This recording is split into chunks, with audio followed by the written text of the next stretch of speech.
नमस्कार दोस्तों महाभारत में कई रोचक किस्से सुनने को मिलते हैं। कुछ कथाएं तो हैरान करने वाली होती हैं। महाभारत में कई नायक व नायिकाओं का जिक्र मिलता है, लेकिन आज हम आपको जिन 3 नायिकाओं के बारे में बताने वाले हैं, वो मां बनने के बाद भी कुंवारी रही। ऐसा कैसे संभव हुआ, आइए ये हम जानते हैं।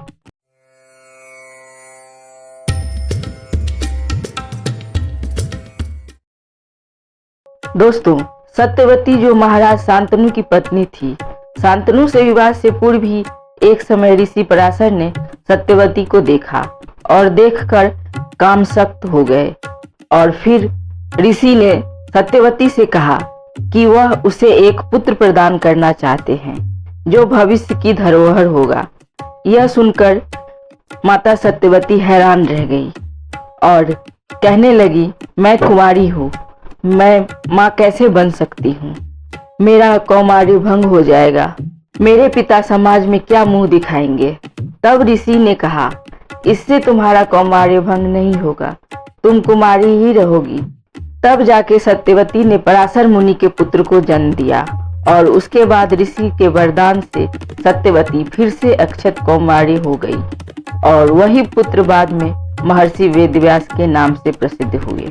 दोस्तों, अगर आपको सत्यवती, पराशर ऋषि और महाराज शांतनु के बारे में विस्तार से जानना चाहते हैं तो मेरा महाभारत में छिपी विचित्र कथा वाला वीडियो जरूर देखें। दोस्तों, महाभारत की कथा में माता कुंती को कौन नहीं जानता।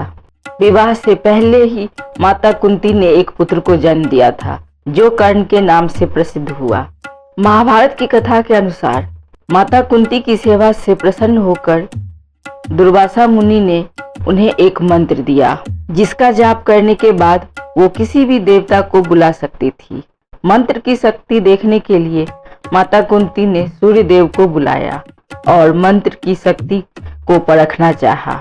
मंत्र के प्रभाव से सूर्य देव प्रकट हो गए और माता कुंती को पुत्र प्राप्ति का वरदान दिया, जिससे माता कुंती घबरा गई। तब सूर्य देव ने उन्हें अक्षत कौमार्य रहने का भी वरदान दिया। विवाह के बाद भी माता कुंती ने मंत्र जाप से ही 5 पांडवों को जन्म दिया था। दोस्तों, द्रौपदी जो महाभारत की सबसे प्रमुख नायिका मानी जाती है, द्रौपदी का जन्म किसी माँ के गर्भ से नहीं हुआ था, बल्कि हवन कुंड में अपने भाई धृष्टद्युम्न के साथ हुआ था। द्रौपदी 5 पांडवों की पत्नी बनकर रह रही थी। कहा जाता है कि नियमानुसार द्रौपदी एक साल सभी के साथ रहती थी और जब भी वह एक पांडव से दूसरे पांडव के पास जाती थी तो वह कुंवारी ही रहती थी, क्योंकि द्रौपदी को भी अक्षत कौमार्य का वरदान प्राप्त था। अगर आपको ये वीडियो पसंद आया हो तो इसे लाइक कीजिए और अपने जानने वालों के साथ शेयर कीजिए। साथ ही चैनल को सब्सक्राइब करना और बेल आइकन को दबाना ना भूलें। अगर दोस्तों आपके पास कोई सवाल या सुझाव हो तो कमेंट सेक्शन में बताना ना भूलें। धन्यवाद।